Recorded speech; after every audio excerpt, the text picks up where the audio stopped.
మరొకసారి గొప్ప శబ్దంతో దేవుని స్తోత్రం చెల్లిద్దాం. దేవుడు మంచి వాతావరణం ఇచ్చినందుకే దేవుని స్తోత్రం చెల్లిద్దాం. హల్లెలూయా. నాకు ఇప్పుడు ఇంత వాయిస్ వస్తుంది. ఒక సమయంలో అసలు నేను బలహీనంగా ఉన్నప్పుడు అసలు నాకు వాయిసే లేదు. గాలి బయటకు వచ్చినట్లుగా మాట్లాడేవాడిని. అలాంటి పరిస్థితిలో నుంచి ఈ రోజున మరి ఈ విధంగా మీ మధ్యలో నిలవబడి దేవుని యొక్క మహిమార్థమైన సాక్ష్యం చెప్పడానికి మరి ప్రభు నాకు ఇచ్చిన యొక్క సమయాన్ని బట్టి దేవాది దేవునికి నేను వందనాలు, స్తుతులు, స్తోత్రాలు చెల్లిస్తున్నాను. అలాగే నాకు ఈ యొక్క మంచి అవకాశాన్ని ఇచ్చిన మా బావగారు రెవరెండ్ డాక్టర్ ప్రేమానందం గారికి, మా చెల్లి విజయ ప్రేమానందం గారికి, నా మేనల్లుళ్ళు గ్లాడీ, డానీ, వాళ్ళ గురించి నేను ఎప్పుడూ నా కాళ్ళు ఎగరేస్తూ ఉంటాను. ఎందుకంటే అంత మల్టీ టాలెంటెడ్ యవనస్తులు వాళ్ళు. మరి వాళ్ళ నాన్నగారికి, అమ్మగారికి సేవలు ఎంతో సహకరిస్తూ మరి అలాగే మా కుటుంబస్తులందరికీ, ముఖ్యంగా నాకు వాళ్ళు చేసినటువంటి పరిచర్య ఇంత అంత కాదు. మరి వాళ్ళ యొక్క రుణాన్ని నేను ఎలా తీర్చుకోవాలో నాకు తెలియదు. మరి అంత మంచి మనస్సు దేవుడు ఆ బిడ్డలకు ఇచ్చాడు. దేవుని నామమునకే మహిమ కలుగును గాక. చిన్న ప్రార్థన చేసుకొని మొదటగా నేను కొద్ది నిమిషాలు దేవుడు నా జీవితంలో చేసిన అద్భుతాన్ని బట్టి సాక్ష్యం చెప్పి దేవుని మహిమపరుస్తాను. తర్వాత క్లుప్తంగా దేవుని యొక్క వాక్యాన్ని మనం ధ్యానం చేసుకుందాం. మా పరమ తండ్రి, నీ పరిశుద్ధమైన ఘననామమునకు మేము కృతజ్ఞతాస్తుతులు చెల్లిస్తున్నాం. ప్రభువా, నీవు ఎంత మంచి దేవుడు నాయన. ఎన్ని గొప్ప కార్యాలు, ఆశ్చర్య కార్యాలు జరిగించే దేవుడు. మృతులను సజీవులుగా లేపు దేవుడు నీవే నాయన.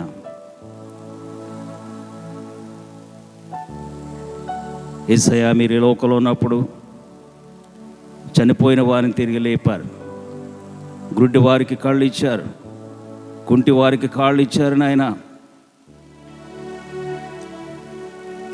నీవు నిన్న నేడు నిరంతరము ఏకరీతిగా ఉన్నావు. మృతులను సజీవులుగా చేసే దేవుడు అయినావు, నీకు స్తోత్రం చెల్లిస్తున్నాం ప్రభువా. నా జీవితంలో మీరు చేసిన గొప్ప కార్యాన్ని బట్టి నీకు కృతజ్ఞతాస్తుతులు చెల్లిస్తున్నాను తండ్రి. ఈ సమయంలో నన్ను బలపరచండి, అభిషేకించండి, మీ మహిమార్థమై వాడుకోనండి. చేరువచ్చిన ప్రజలందరినీ కూడా దీవించండి, ఆశీర్వదించండి. ఈ రాత్రికాల సమయంలో ఎవరు ఏ అవస్థలు కలిగి ఇక్కడ ఉన్నారో మీకు తెలుసు నాయన. ప్రతి వారి యొక్క అవస్థ యేసునామములో తీర్చబడుగాక. ప్రతి వారి యొక్క అక్కర యేసునామములో తీర్చబడుగాక. ఘనమైన కార్యాలు, గొప్ప కార్యాలు, అద్భుత కార్యాలు ఒక్కొక్కరి జీవితంలో జరిగించండి. మా ద్వారా మీరే మహిమ, ఘనత, ప్రభావాలు మీరు పొందుకున్నామని యేసు పరిశుద్ధ నామమున అడుగుచున్నాము మా పరమ తండ్రి, ఆమేన్. మరి ఈ సమయంలో నాకంటే ముందుగా వాక్యం అందించిన దైవజనులకు, అలాగే వేదిక మీద ఉన్న దైవజనులందరికీ, ఈరోజు చైర్మన్గా ఉండి కార్యక్రమం నడిపిస్తున్న నికోడెమస్ గారికి, మరి అలాగే మిగిలిన సంఘ కాపరులు, వచ్చిన ప్రజలందరికీ, అలాగే మంచి మ్యూజిక్ టీం మనం కలిగి ఉన్నాం, మంచి సౌండ్ సిస్టమ్. మరి మీకందరికీ కూడా నా యొక్క హృదయపూర్వక వందనాలు తెలియజేస్తున్నాను. మరి ఈ విధంగా సాక్ష్యం పంచుకోవడానికి మరి నన్ను ప్రేమతో ఆహ్వానించిన మా బావగారికి, కుటుంబానికి మరొకసారి నా యొక్క వందనాలు తెలియజేస్తున్నాను. 2024 సంవత్సరం సెప్టెంబర్ 5వ తేదీన నేను మా పాస్టర్ గారు దుబాయ్ వెళ్ళాం. దాదాపు అక్కడ 15 రోజులు దేవుని సేవలో వాడబడ్డాం. ఒక చర్చ్ యానివర్సరీలో వాక్య పరిచర్య చేయడానికి నేను వెళ్ళాను. దుబాయ్, షార్జా, అబుదాబి నుండి 30 మంది పాస్టర్స్ అలాగే వారి సంఘాలతో కలిసి ఆ చర్చ్ యానివర్సరీలో పాలు పొందారు. చాలా పెద్ద ఫంక్షన్ హాల్లో ఆ మీటింగ్ ఏర్పాటు చేశారు. మరి అంతకుముందు మే నెలలో కూడా దుబాయ్ వెళ్ళొచ్చాను. అక్కడ డాక్టర్ కుమియు గారి మీటింగ్స్ జరిగితే ఆ మీటింగ్స్ అటెండ్ అవ్వడానికి వెళ్ళాం. అప్పుడు 5 రోజులు మాత్రమే దుబాయ్లో ఉన్నాం. మరలా సెప్టెంబర్ మాసంలో వెళ్ళి దాదాపు 15 రోజులు దుబాయ్లో మరి సేవలో వాడబడ్డాం. పగలు రాత్రి కూడా మీటింగ్స్లో పాలు పొందుతూ దేవుని యొక్క సేవలో వాడబడ్డాం. ఒక ఆదివారం మరి ఉదయం 4 గంటలకు లేచి సిద్ధపడి 5 గంటలకు బయలుదేరి మరి షార్జా వెళ్ళాం. అక్కడ ఉదయం 6 గంటలకే ఆరాధన. మరి ఇక్కడ మనవాళ్ళ కంటే అక్కడ చాలా భక్తిగా ఉన్నారనిపించింది నాకు. ఎందుకంటే ప్రజలు పరుగున వస్తున్నారు ఆరాధనకి ఉదయం 6 గంటలకే. మరి అలాగా ఆ రోజున మరి షార్జాలో అలాగే దుబాయ్లో ఆదివారం ఉదయం 6 గంటల నుండి రాత్రి 9 గంటల వరకు 4 ఆరాధనలో నేను వాక్య పరిచయం చేశాను. మరి మా పాస్టర్ గారు ఒక ఆరాధనలో సిఎస్ఐ చర్చ్లో వారు వాక్యం అందించారు. అది అయిన తర్వాత తిరిగి మరి మేము ఇండియాకు వచ్చాం. అది బహుశా 14వ తారీఖు సెప్టెంబర్ 14వ తారీఖు వచ్చాం. 13వ తేదీ వచ్చాం. మరి 14వ తేదీన రెస్ట్ తీసుకున్నాం. 15వ తారీఖు ఆదివారం అనుకుంటాను. ఆదివారం నాకు కొంచెం బలహీనంగా ఉండి నేను వాక్య పరిచయం చేయలేదు. మా చర్చిలో నా సంఘ పెద్ద గారికి సమయం ఇచ్చాను. ఎందుకంటే ఆ రాత్రి నేను కిస్మత్పూర్ అంటే మా హెడ్ క్వార్టర్స్ మన్నా మినిస్ట్రీస్ హెడ్ క్వార్టర్స్లో మరి 21 days ఫాస్టింగ్ ప్రేయర్స్ అవుతున్నాయి. మా బిషప్ అమ్మ గారు, బిషప్ రేచల్ జ్యోతి కుమారపల్లి గారు నాకు 2 రోజులు 15, 16 తేదీల్లో వాక్య పరిచయం చేయడానికి నాకు అవకాశం ఇచ్చారు. ఆ సండే నైట్ వాకింగ్ చెప్పాలి కదా, దుబాయ్ నుండి అలసిపోయి వచ్చాం. మరి పగలు వాకింగ్ చెప్పి మరలా సాయంకాలం వాక్య పరిచయం చేయాలంటే కష్టం అని చెప్పి ఆ రోజు ఆదివారం మా సంఘ పెద్ద గారికి సమయం ఇచ్చి నేను ఆ నైట్ కిస్మత్పూర్లో వాక్య పరిచయం చేశాను. చాలా అద్భుత రీతిగా దేవుడు వాడుకున్నాడు. అప్పటికే నాకు బాగా దగ్గొస్తూ ఉంది, ఆయాసం వస్తుంది. కానీ మైకి పట్టుకున్న తర్వాత దగ్గు లేదు, ఆయాసం లేదు. మరి చాలా అద్భుతంగా దేవుడు ఆ రాత్రి నన్ను వాడుకున్నాడు. వచ్చిన తర్వాత మరలా నెక్స్ట్ డే కూడా నేను అంటే 16వ తేదీ కూడా నేను వాక్య పరిచయం చేయాలి. 2 రోజులు నాకు అవకాశం ఇచ్చారు. అయితే ఆ రాత్రంతా కూడా మీటింగ్ వచ్చిన తర్వాత నాకు నిద్ర పడడం లేదు, పడుకోలేకపోతున్నాను, ఆయాసం, దగ్గు వస్తుంది. మరి ఏం చేయాలి? నెక్స్ట్ డే మీటింగ్లో మాట్లాడాలి. మరి మా పిల్లలు అమెరికా నుండి ఫోన్ చేసి, లేదు డాడీ మీరు మీటింగ్ క్యాన్సిల్ చేసుకుని అర్జెంటుగా మీరు హాస్పిటల్కి వెళ్ళాలి, మీరు చెకప్లు చేయించుకోవాలని చెప్తున్నారు. నాకేమో మా పెద్దమ్మగారికి నేను మాట ఇచ్చాను, మరి వాకింగ్ చెప్తానని మాట ఇచ్చాను, వారు నాకు సమయం ఇచ్చారు. మరి ఇలాంటి అద్భుతమైన సమయం మిస్ చేసుకుంటే మరి అది మంచిదా, మరి మంచిది కాదేమో అని ఒక ఆలోచన. అదే సమయంలో మరి వాకింగ్ చెప్పగలను లేదో కూడా నాకు తెలియదు. ఇంకేదేమైనప్పటికీ కూడా next day morning, Monday morning మా బిషప్ అమ్మ గారికి ఫోన్ చేసి, అమ్మ ఇలాగా మరి కొంచెం అనారోగ్యంగా ఉంది, నేను హాస్పిటల్కి టెస్టులు చేయించుకోవడానికి వెళుతున్నాను, ఒకవేళ సాయంకాలం త్వరగా వచ్చేస్తే నేను జాయిన్ అవుతాను, లేదంటే మరి ఎవరికైనా సమయం ఇవ్వండి అని చెప్తే, ఏం పర్వాలేదు నేను ఎవరినైనా చూస్తాను, ముందు మీరు అర్జెంటుగా మరి టెస్టులు చేయించుకోండి అని మా బిషప్ అమ్మ గారు చెప్పారు. మేము దుబాయ్ వెళ్ళిన తర్వాత మేము అక్కడ ఉన్నన్ని రోజులు 15 రోజులు కుంభవర్షాలు కురిశాయి హైదరాబాద్లో. రాష్ట్రం అంతా కూడా 2 తెలుగు రాష్ట్రాల్లో వర్షాలు పడ్డాయి. అయితే మేము డోర్స్, విండోస్ అన్నీ క్లోజ్ చేసి వెళ్ళాం. దుబాయ్లోనేమో దాదాపు 48 degrees వేడిగా ఉంది అక్కడ. మేము ఇంటికి వచ్చిన తర్వాత మరి ఇల్లంతా ముక్కు వాసన, చల్లగా అయిపోయి గోడలన్నీ తడిచిపోయి ఇల్లంతా ముక్కు వాసన వచ్చింది. మేము తెల్లవారుజాము 3 గంటలకు వచ్చాం, ప్రయాణం చేసి అలసిపోయి. అప్పుడు ఏం క్లీన్ చేసుకుంటాం, జస్ట్ బెడ్ క్లీన్ చేసుకుని నిద్రపోయాం.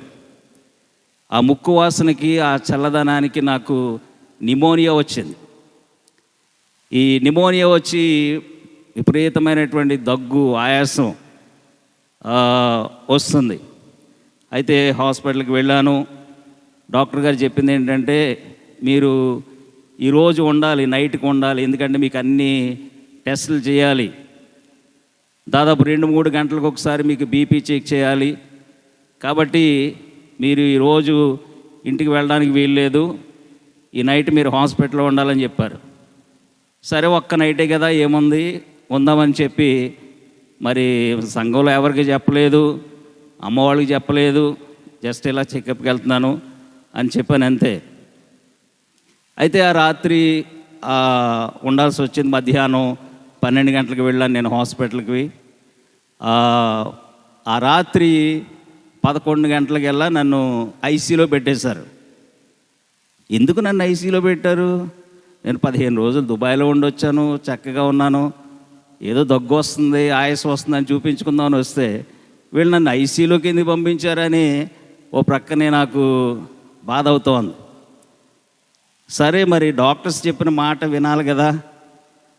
ఆ నైట్ ఉన్న తర్వాత తెల్లారిన తర్వాత వాళ్ళు ఏమన్నారంటే, మీకు డయాలసిస్ చేయాలంటున్నారు. అరే, వీళ్ళకి ఏమైనా పిచ్చి పెట్టిందా ఏంటి? డాక్టర్స్ ఏంటి, హాస్పిటల్ ఏంటి, నాకేంటి డయాలసిస్ ఏంటి అని ఓ ప్రక్కన కోపం వస్తుంది, బాధ అవుతుంది, ఏం చేయాలో అర్థం కాని పరిస్థితి. మా పాస్టర్ గారితో చెప్పాను, లేదు అర్జెంటుగా మేము ఇంటికి వెళ్ళిపోవాలి, నేను ఇక్కడ హాస్పిటల్లో ఉండను, ఇంటికి వెళ్ళిపోవాలి, నన్ను ఇంటికి తీసుకెళ్ళిపోండి అని చెప్తున్నాను. మరి డాక్టర్స్ ఏమో ఆవిడతో మాట్లాడుతున్నారు, నాకున్న సమస్యలు ఏంటో అన్నీ, మరి రిపోర్ట్స్ అన్నీ కూడా చాలా భయంకరంగా ఉన్నాయి. ఒకేసారి నాకు నిమోనియా వచ్చింది, అలాగే కిడ్నీ ప్రాబ్లం ఉంది, క్రియాటిన్ చాలా పెరిగిపోయింది, క్రియాటిన్ ఏమో 7కి వెళ్ళిపోయింది, మరి హార్ట్ ఏమో 3 వాల్వ్స్ బ్లాక్ అయ్యాయని చెప్తున్నారు. ఇవన్నీ కూడా నాకు నమ్మబుద్ధి కావడం లేదు. క్రియాటిన్ 7 ఉందని నాకు తెలుసు, ముందే తెలుసు, కానీ హార్ట్ మరి 3 వాల్వ్స్ బ్లాక్ అయిపోయినాయని చెప్తా ఉన్నారు. అది కూడా నేను నమ్మాను, ఎందుకంటే నాకు టెస్ట్ చేసిన డాక్టర్ గారు ఆయన మంచి క్రిస్టియన్, అదే సమయంలో చాలా ఆత్మీయుడైన. ఎంత ఆత్మీయుడంటే పరిశుద్ధాత్మ పూర్ణుడైన. మా పాస్టర్ గారితో మాట్లాడినప్పుడు చెప్పాడంట, ఆయన నా చేయి పట్టుకున్నప్పుడు ఏదో ఒక అనుభూతి ఆయన పొందుకున్నాడంట. నన్ను పట్టుకొని ట్రీట్ చేస్తూ ఉంటే ఏదో ఒక శక్తి ఆయన తాకినట్లుగా అనిపించిందంట. ఆయన కూడా నన్ను కౌన్సిల్ చేశారు, పాస్టర్ గారు మీరు భయపడవద్దు, మరి మీకు సమస్యలు ఉన్నాయి, ట్రీట్మెంట్ తీసుకోవాలని చెప్పారు. ఆయన చెప్పారు, ఆలోచిస్తున్నాను, అయినా కూడా నాకు ఏమాత్రం కూడా డయాలసిస్ అంటే నేను ఒప్పుకోవడం లేదు. ఎందుకంటే నాకు ఇంజెక్షన్ చేయించుకోవడమే భయం. మరి డయాలసిస్ అంటే మరి అది చాలా కష్టం ఏంటి అని ఆలోచిస్తున్న పరిస్థితుల్లో మా పాస్టర్ గారు, మా బిషప్ అమ్మ గారికి ఫోన్ చేశారు. ఇలాగ ఇంటికి వెళ్ళిపోదాం అంటున్నారు, ట్రీట్మెంట్ తీసుకో అంటున్నారు అని చెప్తే మా బిషప్ అమ్మ గారు నాకు ఫోన్ చేసి ఐసీలో మాట్లాడారు. ఐసీలోకి ఏమో ఫోన్ అలౌ చేయట్లేదు. మరి వేరే సిస్టర్ వారికి ఫోన్ చేసి వారి ద్వారా నన్ను కౌన్సిల్ చేశారు. మరి ఒక పాస్టర్ గారు ఆ విధంగా డయాలసిస్ చేసుకోవాలి, ఆ పరిస్థితి వచ్చినప్పుడు ఆయన చేయించుకోకపోవడం వల్ల ఆయన చనిపోయాడు. ఆయన ఇంకొక పాస్టర్ గారు హార్ట్ కంప్లైంట్ వచ్చింది, అదే సమయంలో డయాలసిస్ చేయాల్సి వచ్చింది. ఆ పాస్టర్ గారు ట్రీట్మెంట్కి సహకరించారు. మరి ఇప్పుడు డయాలసిస్ లేదు, ఏమీ లేదు, అంత బాగున్నారు, మంచి సేవ చేస్తున్నారు. ఇలా కొన్ని ఎగ్జాంపుల్స్ చెప్పి మా బిషప్ అమ్మ గారు నన్ను కౌన్సిల్ చేశారు. మరి వారు కౌన్సిల్ చేసిన తర్వాత నేను ట్రీట్మెంట్కి ఒప్పుకున్నాను, అంగీకరించాను. అయితే నేను హైదరాబాదులో హైదర్గూడ అనే అపోలోలో నేను అడ్మిట్ అయ్యాను. ఆ తర్వాత కొంచెం నాకు అన్ఈజీగా ఉంది అక్కడ. అయితే నేను చెప్పాను, అయితే నేను ఇక్కడ ట్రీట్మెంట్ తీసుకోను, నన్ను వేరే హాస్పిటల్ షిఫ్ట్ చేయండి అని పాస్టమ్ గారు చెప్పినప్పుడు మా చర్చిలో ఒక డాక్టర్ అమ్మ గారు ఉన్నారు. ఆవిడ main Apollo Jubilee hills phone చేసి, మరి ఇలాగా మా పాస్టర్ గారిని తీసుకుని వస్తున్నాం, మరి బెడ్ అరేంజ్ చేయండి అని అన్ని ముందుగానే ఆవిడ చెప్పడాన్ని బట్టి ముందుగానే బెడ్ అరేంజ్ చేశారు. అయితే డాక్టర్స్ చెప్పింది ఏంటంటే, మరి అపోలో జూబ్లీ హిల్స్ వెళ్ళే లోపల మరి ఏదైనా అయితే మాకు సంబంధం లేదు, ఎందుకంటే అప్పటికే మైల్డ్గా హార్ట్ అటాక్ వచ్చింది కాబట్టి మాకు సంబంధం లేదని ముందుగానే చెప్పారు. తర్వాత ఏం జరిగిందంటే, నేను అక్కడ హైదరాబాద్ హాస్పిటల్లో ఉండగా నాకు దగ్గు వస్తుంది, ఆయాసం వస్తుంది, కేకలేస్తున్నాను, అరుస్తున్నాను, ఎవరు పట్టించుకోవడం లేదు. ఆ నర్సులు వాళ్ళు అటు ఇటు తిరుగుతున్నారు కానీ ఎవరు నా మాట వినడం లేదు, ఎవరు రావడం లేదు.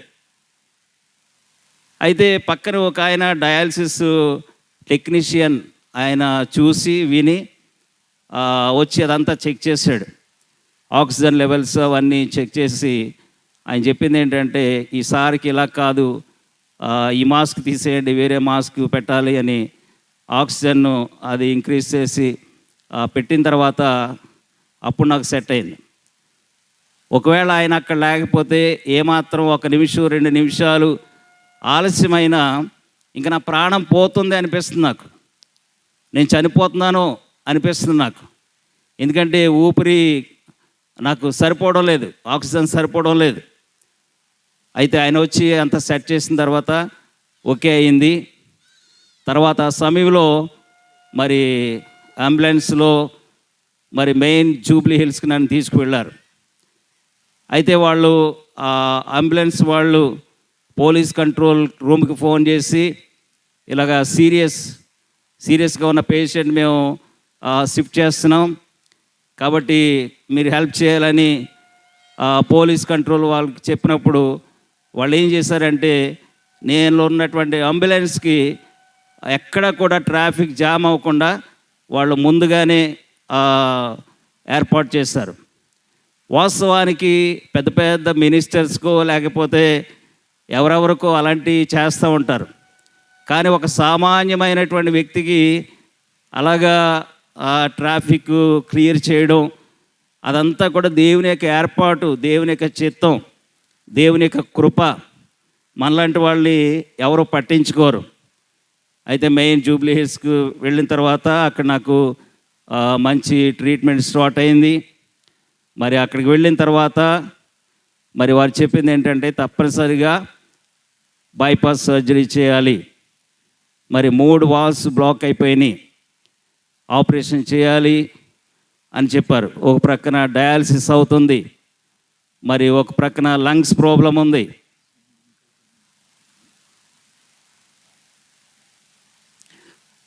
ఈ విధంగా డాక్టర్స్ చెప్పింది ఏంటంటే, మరి మేము ట్రీట్మెంట్ చేస్తాం కానీ ఏమాత్రం కూడా మేము గ్యారంటీ ఇవ్వలేము, ఎప్పుడైనా ఏమైనా జరగవచ్చు అని చెప్తూ ఉన్నారు. ఆ విధంగా ట్రీట్మెంట్ తీసుకున్నప్పుడు దేవుడు నాకు దర్శనం ఇచ్చాడు. నేను సముద్రం ప్రక్కన ఉన్నాను. అయితే అకస్మాత్తుగా ఒక కెరటం వచ్చి నన్ను సముద్రంలోనికి తీసుకెళ్ళిపోయింది. కెరటం ఎంత స్పీడ్గా ఆ కెరటం తీసుకెళ్ళిందంటే, విమానం ఫ్లై అయ్యేటప్పుడు ఎంత స్పీడ్గా ఫ్లై అవుతుందో అంతకంటే స్పీడ్గా ఒక కెరటం నన్ను సముద్రంలోని తీసుకెళ్ళిపోయింది. ఇంక నేను అప్పుడు అనుకుంటా ఉన్నాను, ఇంక నా పని అయిపోయింది అని నన్ను నేను దేవునికి అప్పగించేసుకున్నాను. ప్రభువా నీ చిత్తం అని నన్ను నేను దేవునికి అప్పగించేసుకుంటున్నాను. అయితే చాలా దూరం వెళ్ళిపోయిన తర్వాత మరలా ఇంకో కెరటం వచ్చి, మరి ముందు నన్ను తీసుకువెళ్ళిన కెరటం కంటే ఇంకా స్పీడ్గా, నేను ముందు ఎంత స్పీడ్గా లోపలికి వెళ్ళిపోయానో లోపల నుండి ఇంకా అంతకంటే ఎక్కువ స్పీడ్గా ఒక కెరటం తీసుకొచ్చి నన్ను ఒడ్డు మీద పడేసింది. మరి ఆ దర్శనం వచ్చిన తర్వాత నాకు ధైర్యం వచ్చింది. దేవుడు నన్ను విడిచిపెట్టాడు, దేవుడు తప్పనిసరిగా నన్ను కాపాడుతాడని ధైర్యం వచ్చింది. ఆ ఆదివారం మరి హాస్పిటల్లో ఉండి కూడా నేనేమన్నానంటే, నేను చర్చి చూసుకుని వస్తాను, ఆరాధనకు వెళ్ళి వస్తానని పంపించానని డాక్టర్స్ చెప్తున్నాను.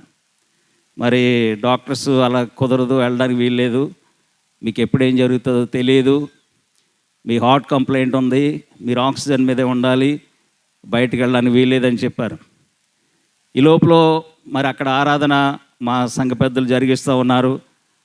మా సంఘంలో మరి విశ్వాసులందరూ అప్పుడు ఎలా ఉన్నారంటే, ఇంక మా పాస్టర్ గారు మాకు లేరు, మా పాస్టర్ గారు ఇంక మాకు దూరం అయిపోయినట్టే అన్నట్టుగా ఇంక అందరూ కూడా దిగాలుగా బాధతో వేదనతో ఉన్న సమయంలో మరి మా పాస్టర్ గారు చివరిలో వెళ్ళి మరి ఆరాధన కొద్దిసేపు ఉండి దేవుడు నాకు చూపించినటువంటి యొక్క దర్శనాన్ని చెప్పినప్పుడు అందరూ కూడా బలపరచబడ్డారు. అందరికీ కూడా ధైర్యం వచ్చింది. దేవుడు మా పాస్టర్ గారిని బ్రతికిస్తాడని అందరూ కూడా నమ్మారు, విశ్వసించారు, ప్రార్థన చేశారు. దేవుని బిడ్డలారా, మరి ఆ విధంగా నాకు సెప్టెంబరు 2024 సెప్టెంబర్ 28వ తేదీన నాకు బైపాస్ సర్జరీ జరిగింది. నా గుండె ఓపెన్ చేసి మరి డాక్టర్స్ ఆపరేషన్ చేశారు. మా పిల్లలు అమెరికాలో ఉన్నారు. మరి ఎవరు బెస్ట్ డాక్టరో అంతా ఇంటర్నెట్లో వాళ్ళు తెలుసుకుని, మరి ఈ కిడ్నీ ప్రాబ్లం, హార్ట్ ప్రాబ్లం ఉంది కాబట్టి బెస్ట్ డాక్టర్ ఎవరో అదంతా కూడా తెలుసుకొని వాళ్ళు సెర్చ్ చేసి పలానా డాక్టర్ గారితో ఆపరేషన్ చేయించాలి అని నిర్ణయం తీసుకొని మరి ఆ డాక్టర్ గారితో నాకు ఆపరేషన్ జరిగించేలాగా చేశారు. ఈ లోపల మరి మా పెద్ద బాబు అమెరికాలో స్టడీస్ అయిపోయిన తర్వాత జాబ్ వచ్చింది. మేలో స్టడీస్ అయిపోయింది. జూన్లో లాస్ట్ ఇయర్ 24లో జూన్లో జాబ్ వచ్చింది. జాబ్ వచ్చిన తర్వాత కంపెనీ వాళ్ళు ఆస్ట్రేలియా పంపించారు ట్రైనింగ్కి. 1 వీక్ ట్రైనింగ్, 15 డేస్ అనుకుంటా, 15 డేస్ ట్రైనింగ్ పంపిస్తే మరి అక్కడ మా బాబు ఆస్ట్రేలియాలో ఉన్నాడు, నేనేమో ఇక్కడ హాస్పిటల్లో అడ్మిట్ అయి ఉన్నాను. అయితే ఆ బాబు వస్తానని చెప్తా ఉంటే నేను చెప్పాను, ఏం రావద్దు, ఇప్పుడే జాబ్ వచ్చింది కదా, మళ్ళీ జాబ్ పోతే చాలా కష్టం, పరిస్థితులు బాగోలేదు, మరి రావద్దని చెప్పాను నేనైతే. అయితే కంపెనీ వాళ్ళు చాలా మంచి వాళ్ళు చెప్పింది ఏంటంటే, నువ్వు అర్జెంటుగా ఇండియాకి వెళ్ళిపోయి మరి మీ నాన్నగారికి ఏం కావాలన్నీ చూసుకొని నువ్వు ఇండియా నుంచి జాబ్ చేయవచ్చు, మీకు పర్మిషన్ ఇస్తున్నాం అని చెప్పి మరి ఇండియా నుండి జాబ్ చేసేలాగా వాళ్ళు పర్మిషన్ ఇవ్వడమే కాదు, వాళ్ళ టికెట్ కూడా వాళ్ళే కొని మరి ఇండియాకి పంపించారు. దాదాపు మా బాబు వచ్చి హాస్పిటల్లో ఆ పనులన్నీ కూడా చూసుకొని నాకు కావాల్సిన ఏర్పాట్లన్నీ కూడా చేసి నేను ఇంటికి వెళ్ళిన తర్వాత ఇంకొక 1 వీక్ తర్వాత మా బాబు తిరిగి అమెరికా వెళ్ళిపోయాడు. మరి మా చిన్న బాబు కూడా మరి అమెరికాలో ఉండి నాకేం కావాలో అన్నీ కూడా ఎప్పటికప్పుడు అన్నీ తెలుసుకుంటూ నాకు కావాల్సిన ఏర్పాట్లన్నీ కూడా చేసి ఉంటున్నాడు. అయితే మరి హాస్పిటల్లో ఉండగా నాకు సర్జరీ అయిన తర్వాత దాదాపు నాకు 2 రోజుల వరకు మెలకువ రాలేదు. 2 డేస్ తర్వాత నాకు మెలకువ వచ్చిన తర్వాత మరి నాకు దాహం వేస్తుంది.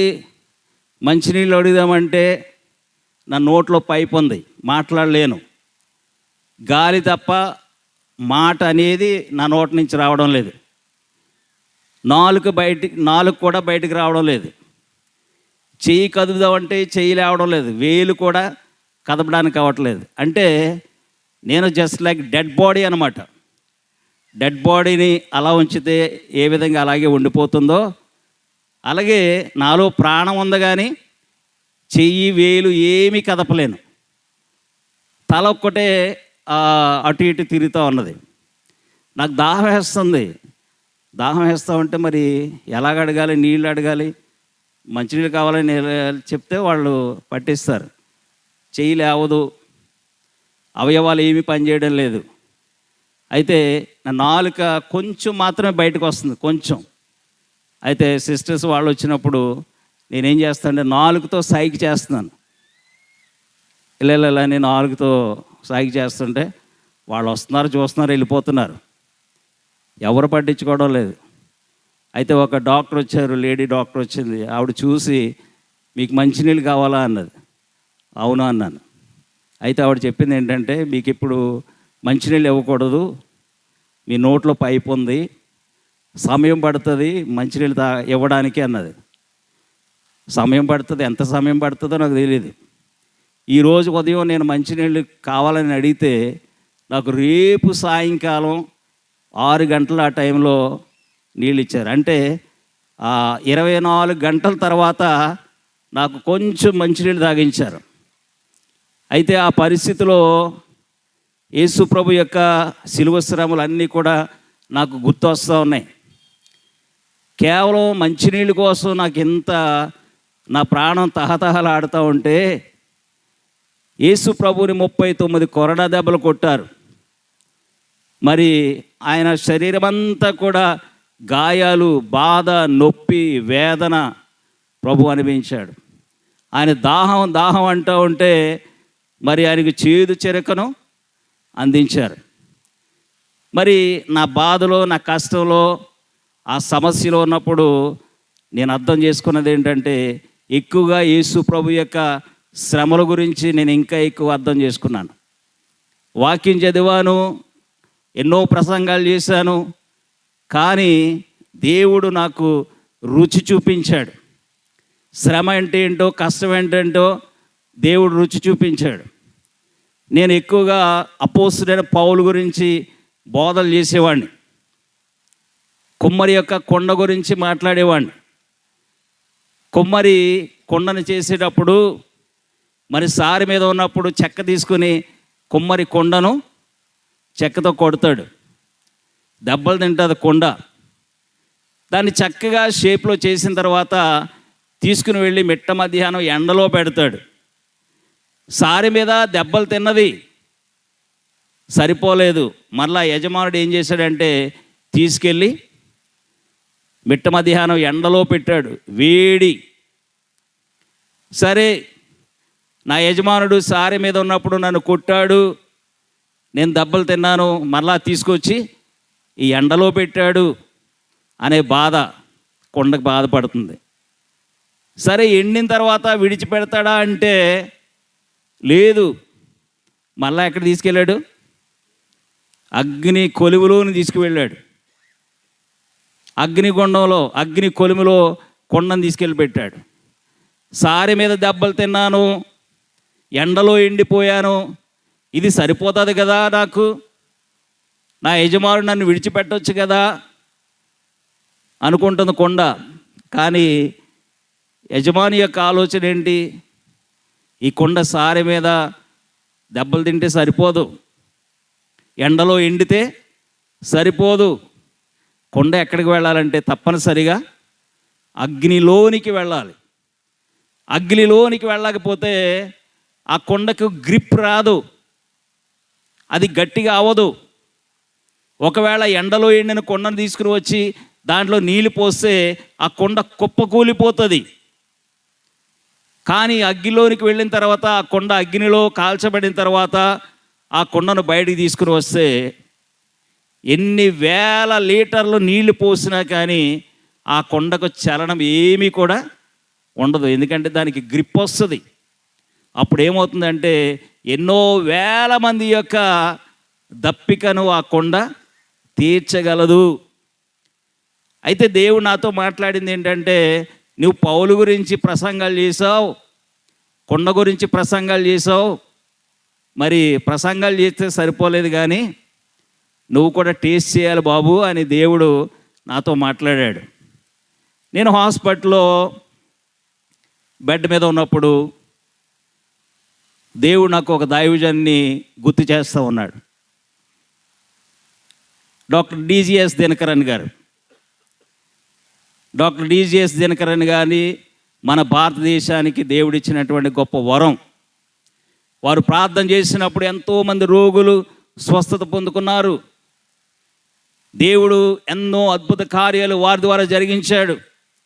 ఎంతోమందికి విద్యను అభ్యసింపజేశారు. ఎంతోమంది అనాథులను పోషించారు. భారతదేశంలో ఇతర దేశాల్లో ప్రపంచవ్యాప్తంగా తిరిగి అద్భుతమైనటువంటి సేవ చేసినటువంటి గొప్ప దైవజనుడు.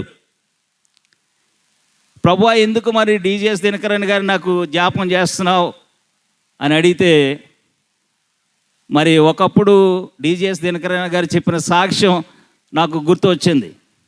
నేను హైదరాబాద్ వారు క్రూసేడ్ అటెండ్ అయినప్పుడు ఆ డీజీఎస్ దినకరన్ గారు సాక్ష్యం చెప్పారు. ఏంటంటే, వారి యొక్క కుమార్తె 21 సంవత్సరాలు యవనస్తురాలు కారు యాక్సిడెంట్లో చనిపోయింది. ఆ అమ్మాయి చనిపోయిన తర్వాత, యాక్సిడెంట్లో చనిపోయిన తర్వాత మరి దినకరన్ గారు దేవుని అడిగారు, ఏంటి ప్రభువా, మీ సేవని నమ్మకంగా చేస్తున్నాను, అనేకమైన చోట్ల మీటింగ్స్ పెట్టడం ద్వారా ఎంతోమంది దీవించబడ్డారు, ఎందుకు నా కుటుంబంలో ఈ విధమైన సమస్య వచ్చింది, ఎందుకు నా కుటుంబంలో ఈ శోధన, ఈ బాధ, ఈ దుఃఖం ఎందుకు ప్రభువా ఇలా జరిగిందని దినకరన్ గారు దేవుని అడిగితే, దేవుడు దినకరన్ గారితో చెప్పారంట, ఎవరైతే వారి పిల్లల్ని పోగొట్టుకున్నారో, ఎవరైతే వాళ్ళ పిల్లలు చనిపోయారో వాళ్ళ కోసం నీవు ప్రార్థన చేయాలంటే, వాళ్ళను నీవు ఆదరించాలి అంటే, వాళ్ళు నీ మాటల ద్వారా వాళ్ళు బలపరచబడాలంటే నువ్వు ఇది రుచి చూడాలని దేవుడు చెప్పాడంట. నీ కుమార్తె నేను తీసుకునే ద్వారా నీకు ఎంత బాధ ఉంటుందో, నీవెంత దుఃఖం అనుభవిస్తావో, ఎంత ఏడుస్తున్నావో, అలాగే ఎవరైతే తల్లిదండ్రులు వాళ్ళ పిల్లల్ని కోల్పోయారో వాళ్ళ యొక్క ఆదరణ కొరకు నువ్వు ప్రార్థన చేయాలంటే ఇది నువ్వు రుచి చూడాలి అని దేవుడు చెప్పాడంట. దేవుడు ఆ విషయాన్ని నేను హాస్పిటల్లో ఉన్నప్పుడు, బెడ్ మీద ఉన్నప్పుడు జ్ఞాపకం చేస్తున్నాడు. ప్రభువా, నీ చిత్తం, నా జీవితంలో ఏం జరిగినా నీ చిత్తం. నేను బెడ్ మీద ఉండి ప్రార్థన చేసేవాడిని ప్రతిరోజు కూడా. నేను హైదరాబాద్ అపోలోలో ఉన్నప్పుడు అక్కడ దర్శనం వచ్చింది. సముద్రం కెరటం లోపల తీసుకెళ్ళిపోవడం, మరలా ఇంకో కెరటం తీసుకొచ్చి బయట పడేయడం, ఆ దర్శనం వచ్చింది. అది వచ్చిన తర్వాత ధైర్యం వచ్చింది. కానీ మానవులంగా మనకేంటంటే ఇంకో ప్రక్క ఆ ధైర్యం, ఎప్పుడేం జరుగుతుందో తెలియదు, ఎప్పుడు ప్రాణం పోతుందో తెలియదు. నాకు ట్రీట్మెంట్ చేస్తున్న ఒక 2 నర్సుల్లో దయ్యం దూరింది. ఇవాళ రేపు అయిపోతాడు, ఎప్పుడు చచ్చిపోతాడో తెలియదు. నా ఎదురుగా నా దగ్గరకు వచ్చి, నాకు నా బెడ్ దగ్గరికి వచ్చి వాళ్ళిద్దరూ మాట్లాడుకోవడం. చచ్చిపోయేవాడి దగ్గరికి వెళ్ళి నువ్వు చచ్చిపోతావని ఎవరైనా చెప్తావు? అలాగా 5 నిమిషాల్లో చచ్చిపోయేవాడి దగ్గరికి కూడా వెళ్ళి మీకేం కాదు, మీరు బ్రతుకుతారు అని ధైర్యం చెప్తాం. కానీ వాళ్ళిద్దరిలో దయ్యం దూరి నన్ను ఇంకా కృంగదీయడానికి, నాలో విశ్వాసం లేకుండా చేయడానికి వాళ్ళిద్దరిలో దయ్యం దూరి పనిచేసింది. కానీ దేవుడు మనకు విజయాన్ని ఇచ్చేవాడు. ఆమె చెప్పండి, చేతులపైకి దేవుని స్తోత్రం చెల్లిద్దాం. హల్లెలూయా. మృతులను సజీవులుగా లేపువాడు ఆయనే. నేను బెడ్ మీద ఉండి ప్రార్థన చేశాను, ప్రభువా, చనిపోయిన లాజర్ను తిరిగి లేపావు, మీకు ఇది సాధ్యం, నన్ను ముట్టండి ప్రభువా, నన్ను స్వస్థపరచండి ఆయన అని విజ్ఞాపన చేశాను. దేవుడు నాకు గొప్ప ప్రార్థనా పరురాలైనటువంటి తల్లిని దేవుడు నాకు ఇచ్చాడు. మరి మా తల్లి వచ్చి ఆపరేషన్కి ముందు వచ్చి ప్రార్థన చేసి వెళ్ళారు. మా బ్రదర్ జోషి కుమార్, అలాగే మా చిన్న చెల్లి మరి వచ్చి ప్రార్థన చేసి వెళ్ళారు. మరి ఇంకా మా సంఘం వాళ్ళు ఉపవాసం ఉండి కన్నీటి ప్రార్థన చేశారు. మా చెల్లి వాళ్ళు, మరి మీరు ఇక్కడ సంఘంలో ప్రార్థన చేశారు.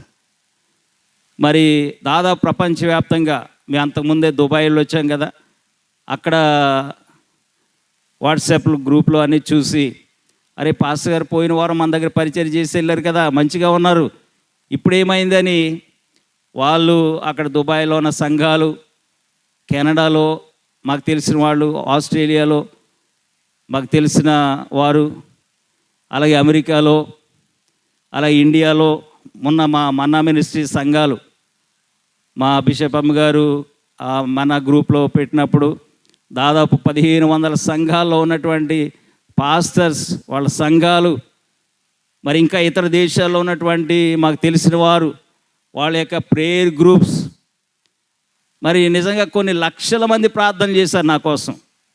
ఆ ప్రార్థనలన్నిటి బట్టి దేవుడు నాకు విజయం ఇచ్చాడు. లేకపోతే ఈ రోజున నా పరిస్థితి ఎలా ఉండేదంటే, మరి నేను సమాధిలో ఉండవలసిన వాడిని. ఈరోజు నా బర్త్డే. నేను అందరికీ విష్ చేసిన వారికి చెప్తున్నాను ఏంటంటే, ఈరోజు నా ఫస్ట్ బర్త్డే అని చెప్తున్నాను. ఎందుకంటే మరలా నేను పుట్టాను, చచ్చిపోయి మళ్ళా పుట్టాను. దేవుడు నన్ను పుట్టించాడు, దేవుడు నాకు జీవాన్ని ఇచ్చాడు. మరణం నుంచి దేవుడు నన్ను విడిపించి సజీవునిగా నన్ను లేపి ఉంటున్నాడు. మా తల్లిగారు, మా చెల్లెళ్ళు, సంఘాలు, మరి ఎంతోమంది చేసినటువంటి ప్రార్థన విజ్ఞాపనను బట్టి మరి దేవుడు నన్ను బ్రతికించి ఉంటున్నాడు. మరి సరే, ఆపరేషన్ అయింది. మరి ఇప్పుడు ఒక సమస్య ఏంటంటే బిల్లు కట్టాలి. వాస్తవానికి నేను దుబాయ్ వెళ్ళి ఉన్న డబ్బులన్నీ ఖర్చు చేసి వచ్చాను. ఏదో ఒక 20,000 ఉంటే టెస్టులు చేయించుకుందామని 20,000 పట్టుకుని హాస్పిటల్కి వెళితే నేను హాస్పిటల్ నుంచి తిరిగి రావడానికి 20 లక్షల బిల్ అయింది. మరి ఎలా కట్టాలి, ఏం చేయాలి? కారు అమ్మేయాలనుకున్నాను. నా కారు అమ్మేస్తే అంత డబ్బు వచ్చేస్తుంది, కారు అమ్మేసి బిల్లు కడదాం అనుకున్నాను. అయితే మరి మా చిన్నబాబు అమెరికాలో ఒక ఆలోచన వచ్చింది వాడికి. మాకు తెలిసిన వారికి చిన్నప్పటి నుంచి మా పరిచర్యలో సండే స్కూల్లో ఎదిగిన పిల్లలు ఈరోజు పెద్దవాళ్ళై, డాక్టర్స్ అయి, ఇంజనీర్స్ అయి, ప్రపంచవ్యాప్తంగా ఇతర దేశాల్లో మంచి మంచి ఉద్యోగాలు చేస్తూ స్థిరపడి ఉన్నవారు ఈ విషయం చెప్పినప్పుడు, తెలిసినప్పుడు డాడీకి ఇలా అయింది, ప్రార్థన చేయండి అని ప్రేయర్ రిక్వెస్ట్ పెడితే మరి ప్రార్థనతో పాటు వాళ్ళు ఆర్థిక సహాయం పంపించారు. ఆ పోస్ట్ పెట్టిన కొన్ని గంటల్లోనే మరి కావలసిన డబ్బంతా కూడా దేవుడు ఇచ్చేసాడు. ఆమెను చెప్పండి, హల్లెలూయా. నేను 20,000 పట్టుకుని వెళ్ళాను హాస్పిటల్కి, ఓన్లీ 20,000. నా దగ్గర ఎప్పుడు బ్యాంక్ బ్యాలెన్స్ ఉండదు. ఎందుకంటే ప్రేమానందం గారిలాగా నేను కూడా వచ్చిన డబ్బంతా సేవకే ఖర్చు పెడతాం. మా దగ్గర ఏం బ్యాలెన్స్ ఉండదు, బ్యాంక్ బ్యాలెన్స్ ఏమి ఉండదు. అనుదిన ఆహారం. కానీ దేవుడు అలాగే పోషిస్తాడు. మరి మేము చర్చ్ కట్టాం, మరి లక్షలు కాదు కోట్లు ఖర్చు పెట్టాం. ఇంకా ₹1 కోటి కావాలి నాకు, దేవుడు ఇస్తాడు. మా పాస్టర్ గారికి నాకు గొడవ, వచ్చిన డబ్బంతా ఎలా పెట్టేస్తామంటే, మరి ఇలాగ హాస్పిటల్కి లేకపోతే పిల్లల పెళ్ళిళ్ళు ఉన్నాయి, ఏం చేయాలి, ఎంత ఎలా చేస్తారంటే యెహోవా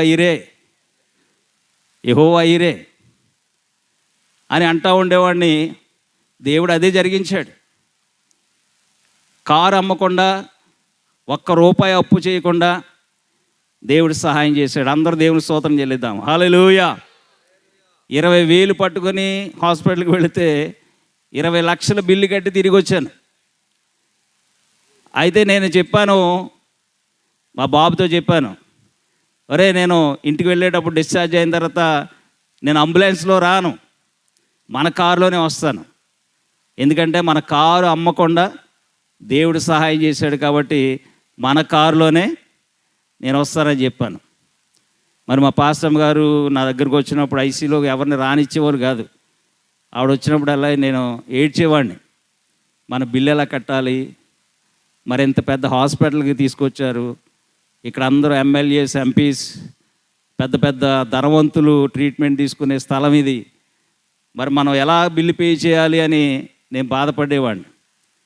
మరి మా బాబు వచ్చిన తర్వాత వాడు చెప్పాడు, డాడీ మీరు బాధపడద్దు, దేవుడు వర్షం కురిపించాడని చెప్పాడు. నిజంగానే వర్షం కురిపించాడు దేవుడు. దానికి ముందు మా బాబు డిసెంబర్లో ఇంటికి వచ్చినప్పుడు మాకు ఇన్సూరెన్స్ చేయించాడు. 10 లక్షలు ఇన్సూరెన్స్ చేయించాడు. ఇన్సూరెన్స్ చేయించిన ఒక 2-3 సంవత్సరాల వరకు మనం పే చేస్తేనే వాళ్ళ కంపెనీలో మన పేరు దాదాపు 2 సంవత్సరాలు రిజిస్టర్ అయి ఉంటే అప్పుడు వాళ్ళు ఏదైనా హెల్ప్ చేస్తారు. వాళ్ళు అప్లై చేసాం, ఇన్సూరెన్స్కి అప్లై చేస్తే 2 లక్షలు శాంక్షన్ చేశారు. సరే ఎంతో కొంతలే వచ్చింది అని అనుకున్నాం. తర్వాత దేవుడు అద్భుతం చేశాడు. అదేంటంటే రేపు డిశ్చార్జ్ అయ్యి ఇంటికి వెళ్ళిపోతాననగా ఈరోజు రాత్రి 11 గంటలకు ఇంకో 8 లక్షలు శాంక్షన్ చేశారు. 10 లక్షలు ఇన్సూరెన్స్ చేశాడు మా బాబు. అయితే ముందు 2 లక్షలే శాంక్షన్ చేశారు. కానీ రేపు డిశ్చార్జ్ అయ్యి వెళ్ళిపోతామనగా ఈరోజు రాత్రి 11 గంటలకు ఇంకో 8 లక్షలు శాంక్షన్ చేశారు.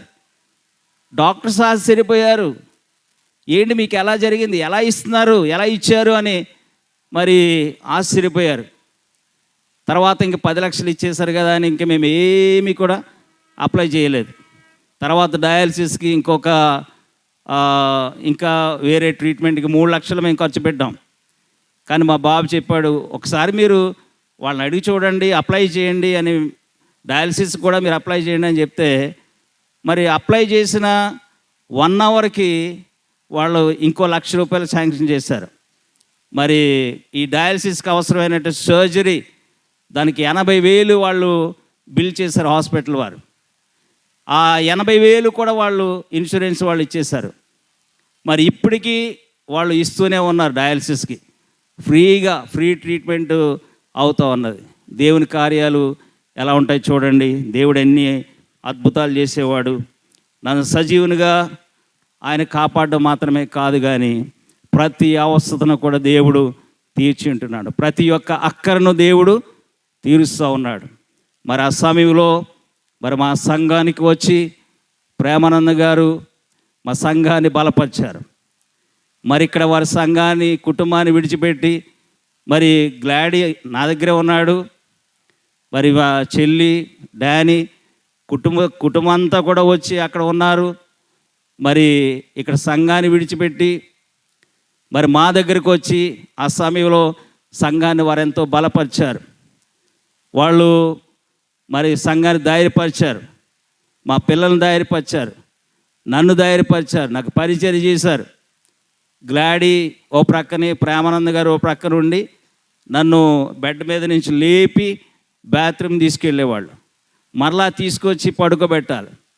ఇప్పుడు నేను ఎలా నడిచి వచ్చానో మీరు చూస్తున్నారు. నిన్నటి నుంచి నా పనులు నేను చేసుకోగలుగుతున్నాను, ప్రయాణాలు చేస్తున్నాను. మరి ఒక్కడనే మరి బెంగళూరు వెళ్ళొచ్చాను, చెన్నై వెళ్ళాను, మరి అమలాపురం కూడా 2-3 సార్లు వచ్చి వెళ్ళాను.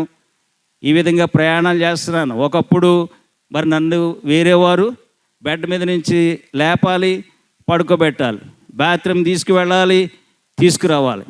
అలాంటి పరిస్థితుల్లో నుంచి, మరణ పడకల్లో నుంచి దేవుడు నన్ను లేవనెత్తి సజీవునిగా దేవుడు నన్ను కాపాడి ఉన్నాడు. దేవుని నామమునకే మహిమ కలుగును గాక. హల్లెలూయా.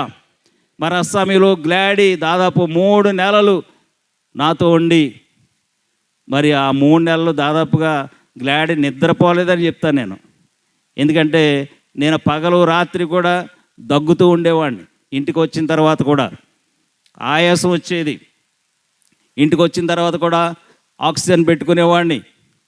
ఆక్సిజన్ పెట్టడం, నాకు బీపీ చెక్ చేయడం, బ్లడ్ టెస్ట్ చేయడం, మరి అన్నీ కూడా గ్లాడీ నేర్చుకుని, మరి రాత్రికాల సమయంలో నేను దగ్గితే చాలు మావయ్య అంట వచ్చేసేవాడు. మరి గ్లాడీ వచ్చి నన్ను బాత్రూమ్ తీసుకువెళ్ళాలి, లేకపోతే నేను బాత్రూమ్కి వెళ్ళలేను. అలాగా రాత్రి పగలు కూడా మరి 3 నెలలు నాకెంతో పరిచయం చేశాడు Gladys.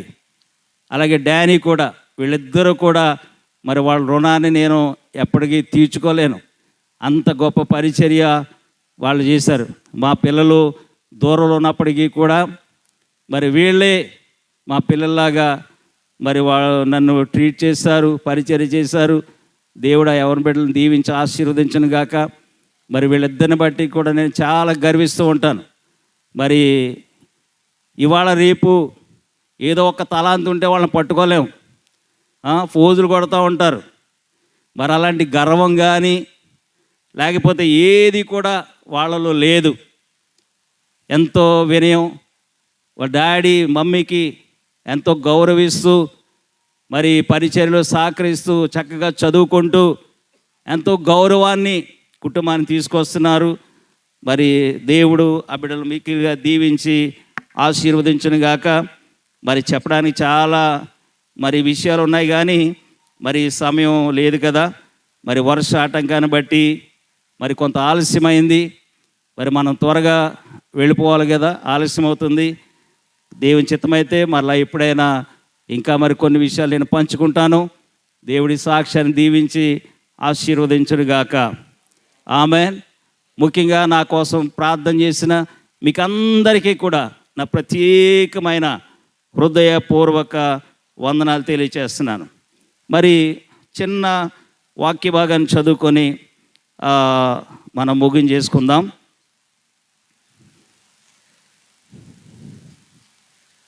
Hallelujah, thank you Jesus. ఆదికాండం,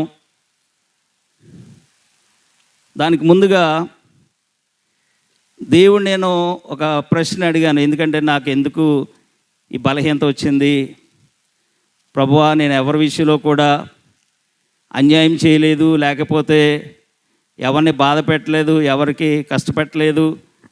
మరి అందరికీ దాదాపు నేను సహాయం చేస్తాను కదా, ఎందుకు నాకు ఈ సమస్య వచ్చిందని దేవుని అడిగితే దేవుని యొక్క వాక్యంలోంచి దేవుడు నాతో మాట్లాడాడు. ఒక మాట ప్రసంగి గ్రంథం 9వ అధ్యాయము 2వ వచనం చూడండి. ప్రసంగి గ్రంథం 9వ అధ్యాయము 2వ వచనం. సంభవించుచున్నవి అన్నీ అందరికిని ఏకరీతిగానే సంభవించును. నీతిమంతులకును దుష్టులకును మంచివారికిని పవిత్రులకును అపవిత్రులకును బలులర్పించు వారికిని బలులను అర్పింపని వారికిని గతి ఒక్కటి. మంచి వారికి ఎలాగునో పాపాత్ములకును అలాగునని తటస్థించును. చాలండి. దేవుని అడిగాను, ప్రభువా ఎందుకు నాకు ఇలా జరిగింది, ఎందుకు నాకు ఈ సమస్య వచ్చింది, ఏంటి ప్రభువా నాతో మాట్లాడని నేను ప్రార్థన చేస్తే దేవుని అడిగితే దేవుడు నాకు జవాబు ఇచ్చాడు. సంభవించినవి అన్నీ అందరికీ ఏకరీతిగానే సంభవించును. నీతిమంతులకును దుష్టులకును మంచివారికిని పవిత్రులకును అపవిత్రులకును బలులర్పించు వారికిని బలులు అర్పింపని వారికిని గతి ఒక్కటే. మంచివారికి ఎలాగునో పాపాత్ములకును అలాగుననే తటస్థించును. కాబట్టి దేవుని బిడ్డలారా, దేవుడు ఎప్పుడు మనల్ని ఏ విధంగా నడిపిస్తే మనం ఆ విధంగా ముందుకు వెళ్ళడం మనం అలవర్చుకోవాలి. భక్తుడైనటువంటి యోబు చాలా నీతిమంతుడు, భక్తిపరుడు, విశ్వాసవీరుడు. అయితే ఆయన 10 మంది పిల్లలను కోల్పోయాడు, ఆస్తి ఐశ్వర్యం కోల్పోయాడు. భార్య వచ్చి ఇంకా ఎందుకయ్యా దేవుడా దేవుడు అంటావు, నీ దేవుని దూషించి నీవు చచ్చిపో అని చెప్తే ఆయన ఏమంటాడు, మూర్ఖురాలు మాట్లాడినట్లు నీవు మాట్లాడవద్దని చెప్పాడు. కనీసం మూర్ఖురాల పనికి మాలిదానా నువ్వేం మాట్లాడుతున్నావు, ఇక్కడ నా దగ్గర నుంచి పో అని అనలేదు. కానీ మూర్ఖురాలు మాట్లాడినట్లు నీవు మాట్లాడొద్దు అన్నాడు. అంత నీతిమంతుడు, పవిత్రుడు, దేవుని యందు భయభక్తులు కలిగినటువంటి యోబుకు కష్టం వస్తే ఆయన చెప్పిన మాట ఏంటంటే, యెహోవా ఇచ్చెను యెహోవా తీసుకొనెను, ఆయన నామునికే మహిమ కలుగునుగాక అని దేవుడు స్తుతించాడు. దేవుని బిడ్డలారా, పాపాత్ములకి కష్టాలు వస్తాయి, నీతిమంతులకి కష్టాలు వస్తాయి. దుష్టులకి కష్టాలు వస్తాయి, భక్తిపరులకు కూడా కష్టాలు వస్తాయి. పాపాత్ములకి ఎలాగో నీతిమంతులకు కూడా అలాగే. అంటే మరి దేవుడు ఎప్పుడు ఎవరిని ఏ విధంగా నడిపిస్తే ఆ విధంగా మనం ముందుకు వెళ్ళిపోవడం అలవర్చుకోవాలి. కానీ దేవుని మీద తిరుగుబాటు చేయడం, దేవుని మీద అలగడం ఇలాంటివి ఏమీ కూడా చేయకూడదు. అపోస్తలుడైన పౌలు ఆయన బెన్యామీను గోత్రాన్ని దేవుడు ఆశీర్వదించాడు. ఏ విధంగా ఆశీర్వదించాడో 2-3 మాటలు మీకు చెప్పి నేను ముగించేస్తాను. ఆదికాండం 35వ అధ్యాయము 16 నుండి 18 వచనాలు చదువుకుందాం. ఆదికాండం 35వ అధ్యాయము 16 నుండి 18 వచనాలు.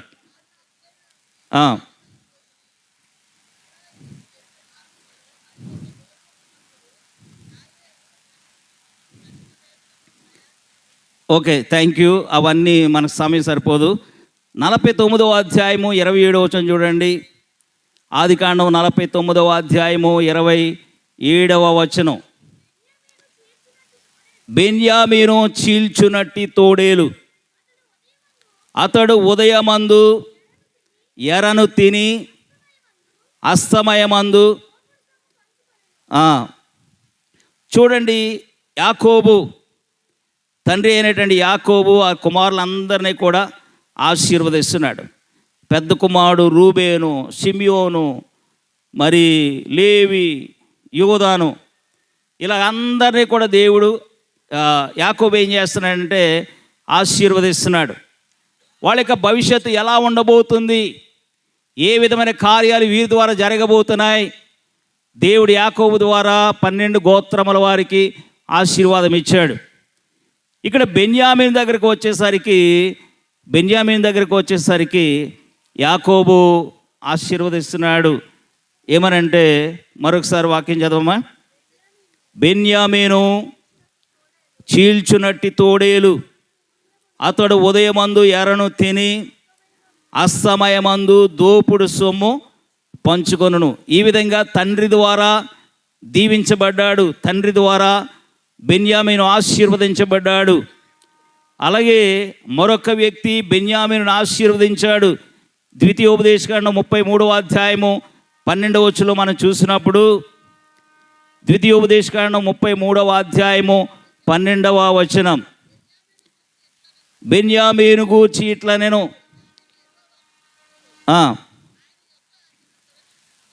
ఆయన యొద్ద అతడు సురక్షితముగా నివసించును.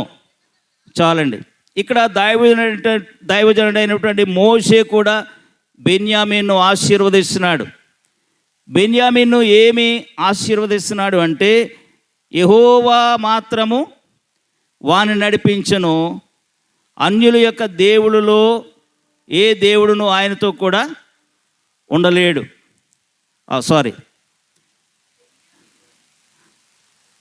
రిఫరెన్స్ 33:12 చదివారు కదా.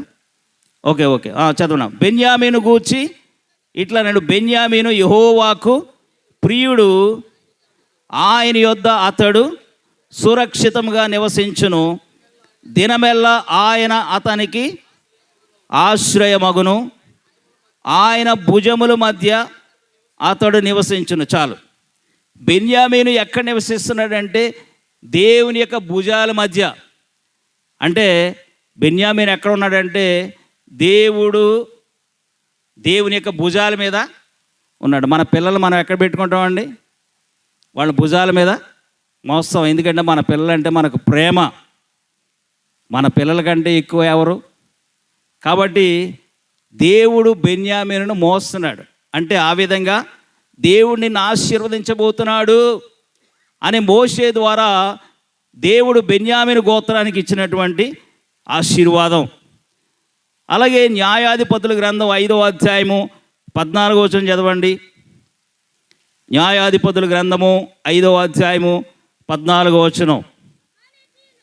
అమాలేకీయుల్లో కాపురమున్న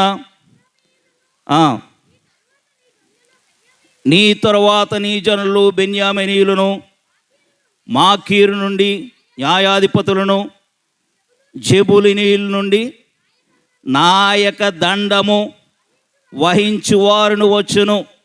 చూడండి, ఇక్కడ దెబోరాస్ బ్లెస్సింగ్ అపాన్ బెంజమిన్. ఇక్కడ మొదటిగా తండ్రి అయిన యాకోబు ద్వారా బెన్యామీను ఆశీర్వాదం తీసుకున్నాడు. రెండవ ఆశీర్వాదం మోషే, దైవజనుడైనటువంటి మోషే బెన్యామీనును ఆశీర్వదించాడు. ఇక్కడ ప్రవక్త్రిని అయినటువంటి దెబోరా కూడా బెన్యామీనును ఆశీర్వదిస్తూ ఉన్నది. ఏం ఆశీర్వదించింది? అమాలేకీయులో కాపురం ఉన్న ఎఫ్రాయిమీయులను, నీ తరువాత నీ జనులలో బెన్యామీనీయులను, మాకీరు నుండి న్యాయాధిపతులను, జెబులూనీయుల నుండి నాయక దండం వహించువారును వచ్చిరి. చూడండి ఎటువంటి ఆశీర్వాదం బెన్యామీను తీసుకున్నాడో. యోసేపు కూడా బెన్యామీను ఆశీర్వదిస్తాడు. మరి అవన్నీ కూడా చదవడానికి సమయం లేదు, కానీ నేను ఒక ప్రాముఖ్యమైనటువంటి కొన్ని విషయాలు చెప్పి నేను ముగించేస్తాను. బెన్యామీను తీసుకున్నటువంటి యొక్క ఆశీర్వాదాన్ని బట్టి, తండ్రి ఆశీర్వదించడాన్ని బట్టి, మోషే ఆశీర్వదించడాన్ని బట్టి, దెబోరా బెన్యామీను ఆశీర్వదించడాన్ని బట్టి, మరి యోసేపు కూడా అక్కడ 43వ అధ్యాయం ఆదికాండం 43:34 ఉంటుంది. మరి ఆ యోసేపు కూడా బెన్యామీనును ఆశీర్వదించడాన్ని బట్టి. అయితే మరి బెన్యామీను యొక్క గోత్రాన్ని దేవుడు అద్భుతంగా ఆశీర్వదించాడు. ఎందుకంటే దేవుని యొక్క మాటలు, దేవుని యొక్క వాగ్దానాలు వట్టిగా పోయేవి కావు. దేవుని యొక్క మాట శక్తివంతమైనది, దేవుడిచ్చేటువంటి వాగ్దానాలు అద్భుతమైనవి. ఎన్ని వేల సంవత్సరాలు గతించిపోయినప్పటికీ కూడా దేవుని యొక్క మాటలు గతించిపోయేవి కావు. అందుకే దేవుని యొక్క వాగ్దానాల కొరకు మనం అడగాలి.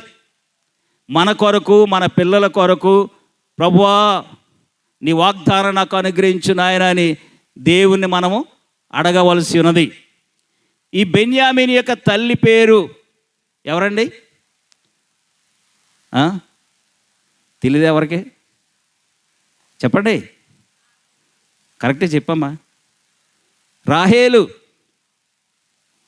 రాహేలు లేయా గర్భాన్ని దేవుడు ఆశీర్వదించాడు. మరి లేయా ఏమో గుడ్డిది, యాకోబు గారికి అంత ఇష్టం ఉండేది కాదు. రాహేలు అంటే చాలా ఇష్టం, చాలా ప్రియమైన భార్య యాకోబుకి. రాహేలు అంటే చాలా ప్రేమ. యోసేపు, బెన్యామీను ఇద్దరు కూడా రాహేలు వాళ్ళిద్దరికి జన్మనిచ్చింది. అయితే దేవుడు ఆ గోత్రాన్ని, లేకపోతే దేవుడు ఇచ్చినటువంటి వాగ్దానాన్ని బట్టి దేవుడు వారిని ఏ విధంగా ఆశీర్వదించాడంటే, మొదటి సమూయేలు గ్రంథం 9వ అధ్యాయము మొదటి 2 వచనాలు చూడండి. సమూయేలు మొదటి గ్రంథము 9వ అధ్యాయము మొదటి 2 వచనాలు.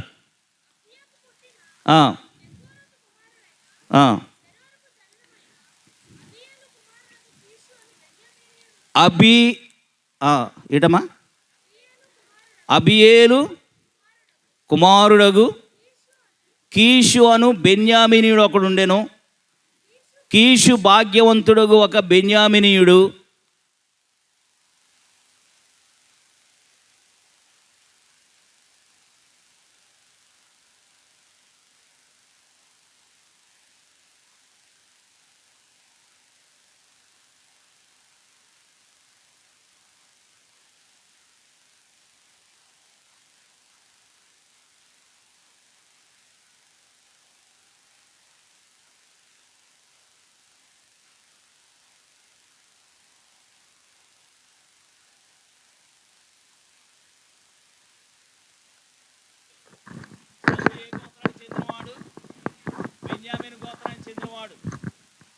యాకోబు బెన్యామీనును ఆశీర్వదించాడు. దైవజనుడైన మోషే ఆశీర్వదించాడు. ప్రవక్త్రిని అయినటువంటి దెబోరా బెన్యామీనును ఆశీర్వదించింది. బెన్యామీను సహోదరుడైన యోసేపు కూడా బెన్యామీను ఆశీర్వదించాడు. చూడండి, దేవుని యొక్క ఆశీర్వాదం ఎంత శక్తివంతమైనది అంటే, రాజులు వస్తారు నీ గర్భంలోంచి అని చెప్పారు. అవును, లేయా గర్భాన్ని, రాహేలు యొక్క గర్భాన్ని దేవుడు ఆశీర్వదించాడు. వాళ్ళ యొక్క ఇద్దరి గర్భంలో నుంచి రాజులు వచ్చారు, యాజకులు వచ్చారు, ప్రవక్తలు వచ్చారు, న్యాయాధిపతులు వచ్చారు. దేవుడు వారి యొక్క గర్భమును ఆశీర్వదించాడు.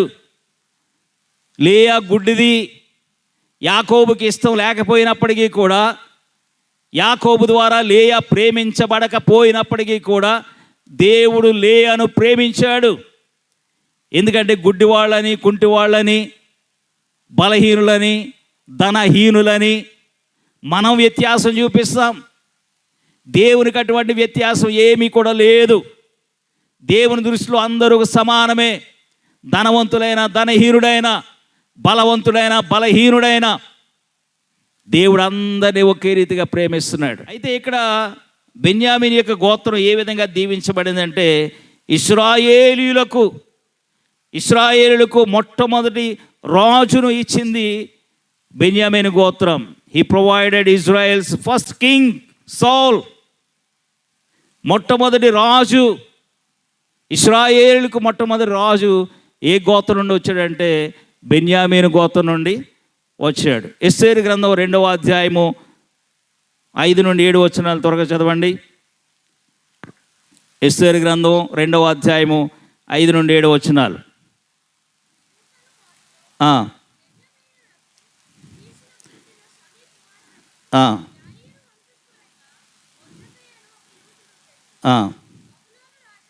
బబులోను రాజు అయిన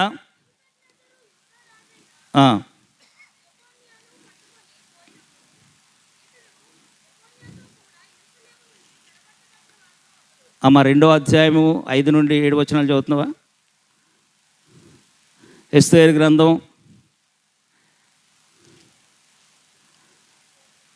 గట్టిగా చదవడమ్మా.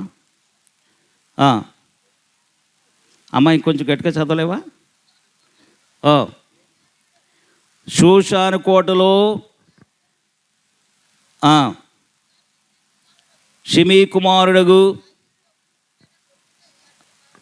ఓకే 7వ వచనం చదివేద్దాం, టైం అయిపోతుంది. తన పెన తండ్రి కుమార్తె అయిన హదస్సాను ఎస్తేరు తల్లిదండ్రులు లేనిదై ఉండగా అతడామెను పెంచుకొనెను.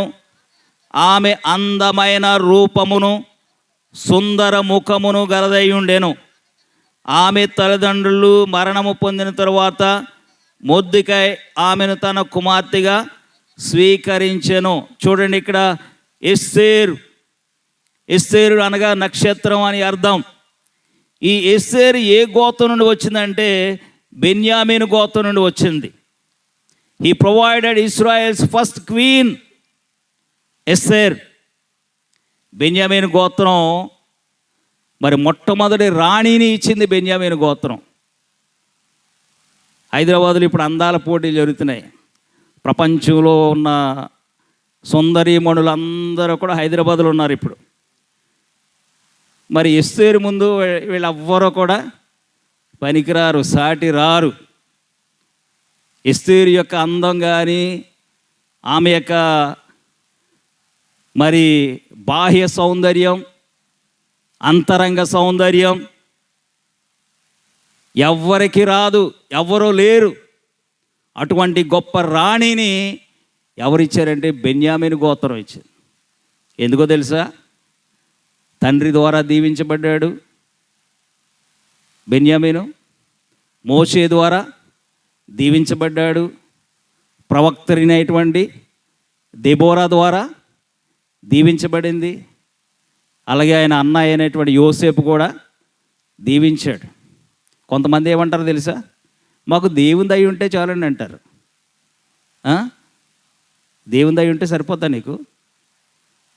యేసు ప్రభువే దేవుని దయలో మనుషుల దయలో వర్ధిల్లితే ఆఫ్టర్ ఆల్ నీవు నేనెంత? యేసు ప్రభు దేవుని దయలో మనుషుల దయలో ఆయన వర్ధిల్లితే మాకు ఎవరి దయ అవసరం లేదండి, దేవుని దయ ఉంటే చాలు. దేవుడే చూసుకుంటాడు, వెళ్ళి నీకు మనుషుల దయ పొందుకోవాలి. నీ తల్లిదండ్రుల దయ ఉండాలి, పెద్దవాళ్ళ దయ ఉండాలి. బెన్యామీను అన్నయ్యని యోసేపు దీవించాడు, దైవజనుడైనటువంటి మోషే దీవించాడు, ప్రవక్తులైనటువంటి గొప్ప నాయకురాలు దెబోరా ద్వారా దీవించబడ్డాడు బెన్యామీను. దేవుని బిడ్డలారా, మనం అటువంటి దీవెన సంపాదించుకోవాలి, అటువంటి ఆశీర్వాదాన్ని మనం సంపాదించుకోవాలి. కాబట్టి మరి మొట్టమొదటి రాణిని ఇచ్చింది బెన్యామీను గోత్రం. చివరిగా ఒక వాక్యం చదువుతాం. రోమపత్రిక 11వ అధ్యాయము మొదటి వచనం. రోమపత్రిక 11వ అధ్యాయము మొదటి వచనం. చెప్పండి, చదవండి. అలాగైన ఎడల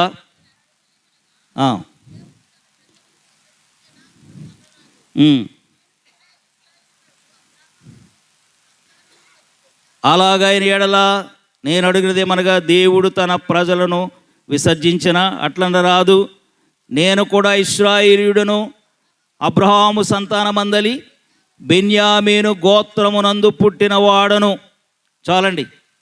ఎవరండి ఈయన పేరేంటి? అపోస్తలుడైన పౌలు. ఏ గోత్రానికి చెందినవాడు? బెన్యామీను గోత్రానికి చెందినవాడు.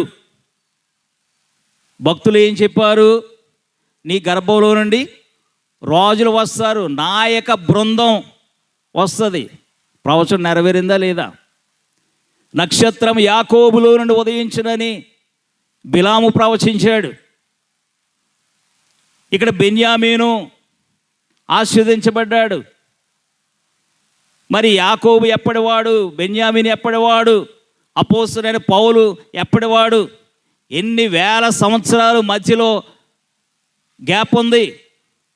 ఇన్ని వేల సంవత్సరాలు అయిపోయినప్పటికీ కూడా ఆశీర్వాదం అనేది ఏం చేస్తుంది? ఆశీర్వాదం అనేది వెంటాడుతూ వస్తుంది. ఆశీర్వాదం అనేది మనుషులను మరి వెంటాడుతూ వస్తుంది. దేవుని యొక్క మాట, దేవుని యొక్క శక్తి, దేవుని యొక్క అభిషేకం అనేది మరి నడిపిస్తూ వస్తుంది. ఇజ్రాయెల్ దేశం ఒంటరి దేశం. ఒకప్పుడు ప్రపంచ పటంలో ఇజ్రాయెల్ దేశం అనేది లేదు, కానీ ఈ రోజున ప్రపంచాన్ని శాసిస్తూ ఉంది. వాళ్ళకున్నటువంటి టెక్నాలజీ కానీ, వాళ్ళకున్నటువంటి జ్ఞానం, అత్యధికంగా నోబెల్ బహుమతులు తీసుకున్నది ఎవరంటే ఇశ్రాయేలీలు. మరి వాళ్ళ ప్రజలు ఎంతమంది అంటే 1 కోటి మంది ప్రజలు కూడా లేరు అక్కడ. కేవలం 90 లక్షల మంది ప్రజలు మాత్రమే అక్కడ ఉన్నారు. అంత చిన్న దేశం, 1 కోటి మంది ప్రజలు కూడా లేరు. ఆర్థికంగా చూస్తే అమెరికాని మించిపోయి వాళ్ళ దగ్గర ధనం ఉన్నది. ప్రపంచ దేశాలకి వాళ్ళు చేసే ఎక్స్పోర్ట్స్, లేకపోతే వాళ్ళు ఇచ్చేటువంటి నిధులు, వాళ్ళ యొక్క పరిపాలనా విధానం, వాళ్ళ యొక్క టెక్నాలజీ, శత్రు దేశాలు కొన్ని వేల మిసైల్స్ ఆ దేశం మీద పంపిస్తూ ఉంటే 1 మిసైల్ కూడా ఇజ్రాయెల్ భూభాగాన్ని తాకలేకపోతూ ఉంది. కారణం ఏంటంటే దేవుని యొక్క ఆశీర్వాదం, దేవుని యొక్క వాగ్దానం. ఇశ్రాయేలును కాపాడువాడు కునుకడు, నిద్రపోడు. కాబట్టి బెన్యామీను గోత్రం నుంచి ఎవరు వచ్చారండి? ఇశ్రాయేలీల మొట్టమొదటి రాజు వచ్చాడు. తర్వాత ఫస్ట్ క్వీన్ ఎస్తేర్, బెన్యామీను గోత్రం. అన్యజనులకు అపోస్తలుడు, మరి మొట్టమొదటి అపోస్తలుడైన పౌలు, ఆయన ఎవరంటే బెన్యామీను గోత్రం. మరి మన దేవుడు నిన్న నేడు నిరంతరము ఏకరీతిగా ఉన్నాడు కదా. ఆయన మార్పు లేని దేవుడు కదా. లేయా రాహేలు గర్భాన్ని దేవుడు దీవించాడు కదా.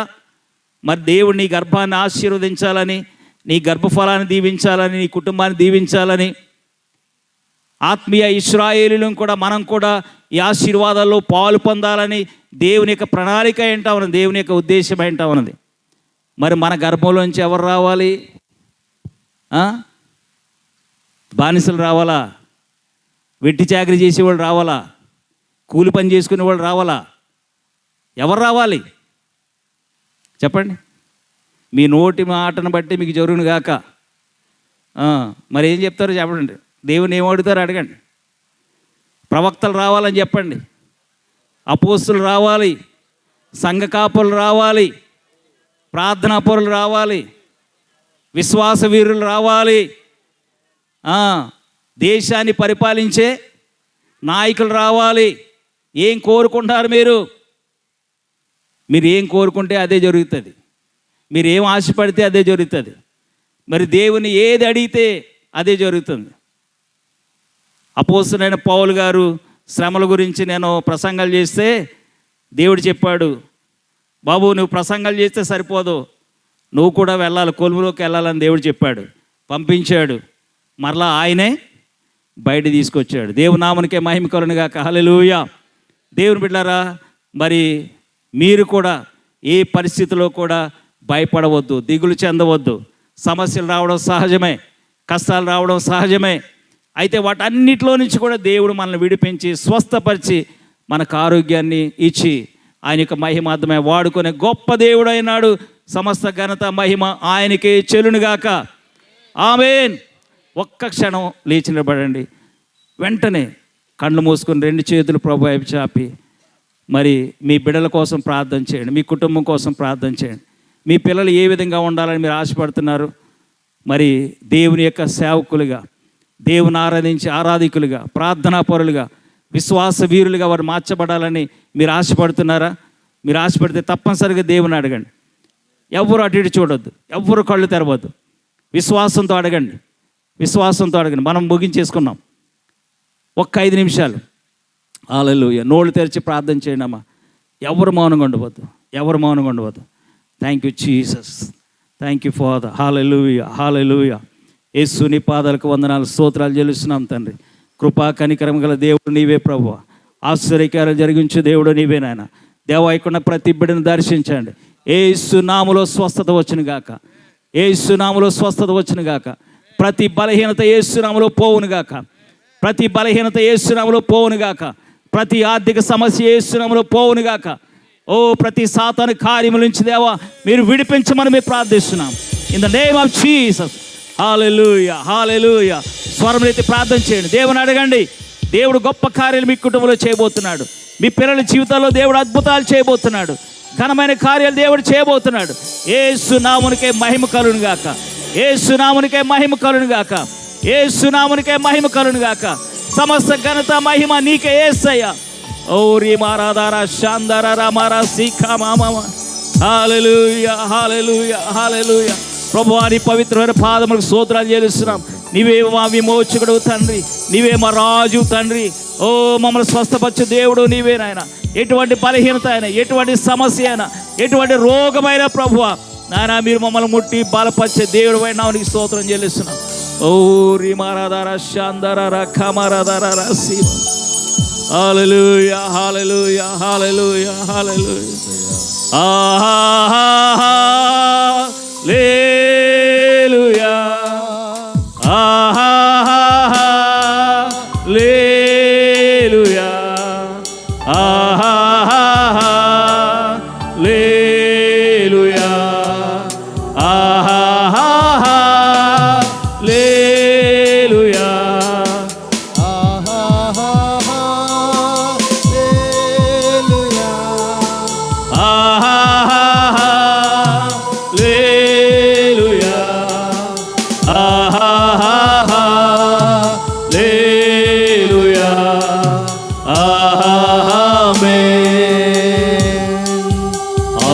ఆశ్చర్యకరుడా స్తోత్రం, ఆలోచనకర్త స్తోత్రం. ఆశ్చర్యకరుడా స్తోత్రం, ఆలోచనకర్త స్తోత్రం. బలమైన దేవా నిత్యుడవగు తండ్రి, సమాధాన అధిపతి స్తోత్రం. బలమైన దేవా నిత్యుడవగు తండ్రి, సమాధాన అధిపతి స్తోత్రం. హల్లెలూయా,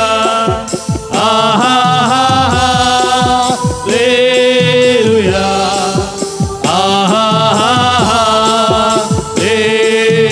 హల్లెలూయా.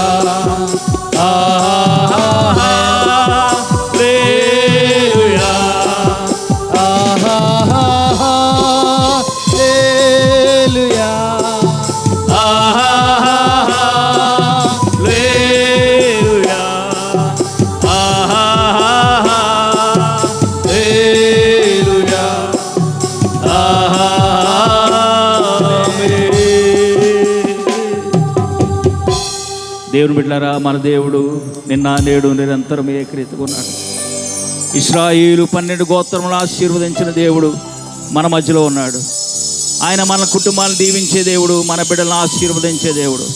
అటువంటి ఆశీర్వాదం నీకు కావాలని కోరుకుంటున్నావా? అటువంటి దీవెనలు పొందుకోవాలని కోరుకుంటున్నావా? అటువంటి ఆశీర్వాదం నాకు కావాలి. నా కుటుంబం, నేను, నా బిడ్డలు దీవించబడాలని, నా ద్వారా వచ్చే తరం వారు ఆశీర్వదించబడాలని నేను కోరుతున్నాను. నా కొరకు ప్రార్థన చేయని వారు మీ కుడి చేయి పైకి ఎత్తండి. నేను మీకోసం ప్రార్థన చేస్తాను. Thank you Jesus, thank you Jesus.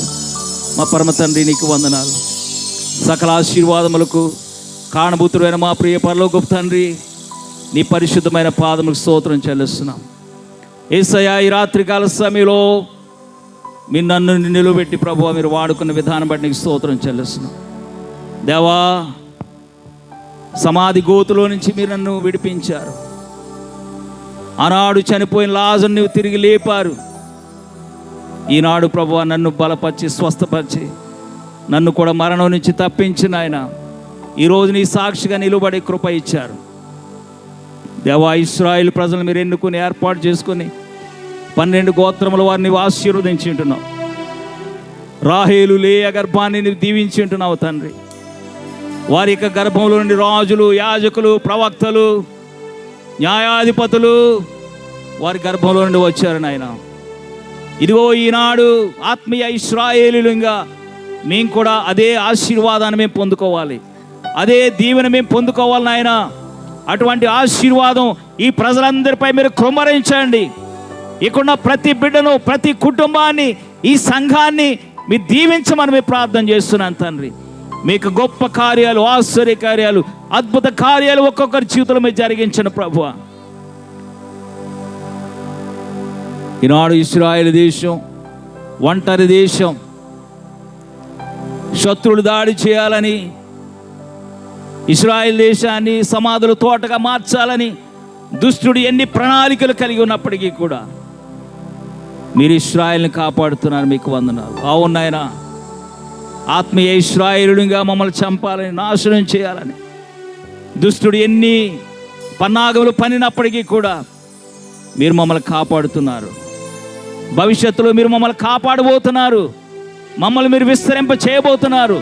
మమ్మల్ని మీరు దీవించబోతున్నందుకై మీకు కృతజ్ఞతాస్తుతులు చెల్లిస్తున్నాము నాయన. ఆశీర్వాదములకు ఇక్కడ ఉన్న ప్రతి వారిని కూడా మీరు పాత్రలుగా, వారసులుగా చేయండి. మా అందరి ద్వారా మీరే మహిమ, ఘనత, ప్రభావాలు మీరు పొందుకొనమని యేసు పరిశుద్ధ నామమున అడుగుచున్నాము మా పరమ తండ్రి. ఆమేన్, ఆమేన్.